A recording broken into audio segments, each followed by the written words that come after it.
Hello everybody. कैसे हो आप सब? आई होप आप सभी बहुत अच्छे होंगे। आप सभी का स्वागत है लर्न एंड इंस्पायर चैनल पर। आज मैं कुछ इंपॉर्टेंट टॉपिक लेके आई हूँ बायोलॉजी के, जो मैक्सिमम गवर्नमेंट एग्जाम में इनसे क्वेश्चंस आते ही आते हैं।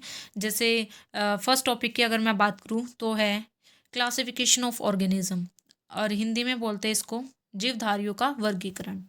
इस टॉपिक से भी मैंने क्वेश्चन देखे हैं। इस टॉपिक से ऐसे क्वेश्चन आते हैं, जैसे अगर आप पढ़ोगे ना सिस्टमा नेचुरे करके एक बुक है, ये किस साइंटिस्ट ने लिखी थी, तो पता होना चाहिए वो भी। अगर आप ये चैप्टर क्लियर होगा तभी आप इसको बता पाओगे कि किस साइंटिस्ट ने लिखी थी। या फिर 5 किंगडम क्लासिफिकेशन, ये किसके द्वारा दिया गया था। ठीक है, तो ऐसे क्वेश्चन भी रेलवे एग्जाम में बहुत देखने को मिले हैं। तो ये वाला टॉपिक भी आपका क्लियर होना चाहिए। एसएससी में भी आते हैं क्वेश्चंस यहाँ से। उसके बाद नेक्स्ट टॉपिक है साइटोलॉजी। साइटोलॉजी कोशिका विज्ञान, साइटोलॉजी मतलब कि सेल की स्टडी। ठीक है, इसमें कैसे क्वेश्चन आते हैं, डेड सेल के बारे में बताओ, जैसे मतलब कि डेड सेल क्या है, किसने दिया। और लिविंग सेल हो गया, लिविंग सेल का नाम बताओ, ये किसने दिया। ऐसे दो चार करके ऑप्शन आ जाते हैं आपके। ऑप्शन में फिर पता नहीं होता कि हाँ अभी क्या है, कौन सा सेल है, कौन सा डेड सेल है, कौन सा लिविंग सेल है। तो साइटोलॉजी वाला चैप्टर भी आपका काफ़ी इम्पोर्टेंट है। ठीक है, नेक्स्ट आता है न्यूट्रिएंट्स, पोषण। यहाँ से आपके कार्बोहाइड्रेट टॉपिक क्लियर होना चाहिए। इसके अलावा जैसे विटामिन हो गया, प्रोटीन हो गया। ठीक है, माइक्रोन्यूट्रिएंट्स, मैक्रोन्यूट्रिएंट्स, ये सारे न्यूट्रिएंट्स आपको पता होने चाहिए। समझ गए, क्योंकि विटामिन से भी आपने क्वेश्चन देखा होगा एग्जाम्स के अंदर। ठीक है, तो विटामिन से भी क्वेश्चन आ जाता है, जैसे विटामिन ए की कमी से कौन सा रोग होता है, इस टाइप से। विटामिन बी की कमी से जैसे। ठीक है, विटामिन बी ट्वेल्व बहुत इंपॉर्टेंट है, इसका जो है कॉम्प्लेक्स नेम पूछ लिया जाता है।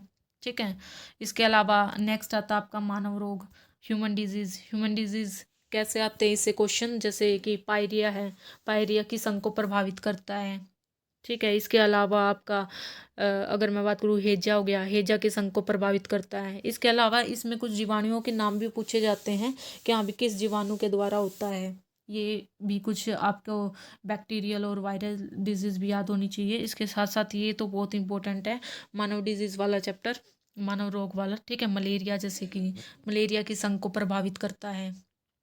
ओके, नेक्स्ट आता है पादप रोग। पादप मतलब प्लांट डिजीज, ये भी काफ़ी इंपॉर्टेंट जो है चैप्टर है। इससे कैसे क्वेश्चन आते हैं, जैसे देखा है ना, गन्ना गन्ना के अंदर रेडिश हो जाता है, रेड पार्ट, वो किसकी वजह से होता है। ठीक है, या फिर अगर मैं बात करूँ, जैसे पटैटो हो गया, पटैटो का कालापन, वो किस वजह से होता है। ठीक है, इस तरीके के क्वेश्चन आते हैं। फूल गोभी में, कॉटन में, ये सारे ऐसे ये प्लांट डिजीज़ है, कौन से रोग होते हैं। तो ये भी चैप्टर काफ़ी इंपॉर्टेंट है, इसको भी आपको कवर करना है, रेलवे वाले स्टूडेंट्स को तो खासकर। कंकाल तंत्र की अगर मैं बात करूँ तो ये भी काफ़ी इंपॉर्टेंट है। इससे क्वेश्चन कैसे आते हैं, जैसे कि फेशियल बोन कितनी होती हैं। ठीक है, तो कितनी होती हैं, 14 होती हैं, ऐसे करके। कंकाल में कितनी बोन होती हैं, मतलब कि हड्डियाँ कितनी होती हैं। ठीक है, हमारे शरीर के अंदर टोटल कितनी हड्डियाँ हैं, इस टाइप से क्वेश्चन आता है। उसके बाद आती है जेनेटिक्स। जेनेटिक्स मतलब कि आनुवांशिकी।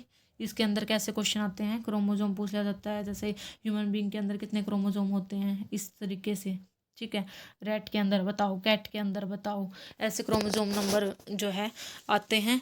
राइस के अंदर बताओ क्रोमोजोम नंबर, इस तरीके से क्वेश्चंस आते हैं आपके रेलवे एग्जाम्स में। तो ये भी आपको क्लियर होना चाहिए। तो ये कुछ चैप्टर ऐसे हैं जो काफ़ी ज़्यादा इंपॉर्टेंट है, मतलब पहले ये चैप्टर तो कवर करने ही करने हैं। इसके अलावा कुछ विविध पार्ट भी आता है, वो भी आपको बताऊंगी अगली वीडियो।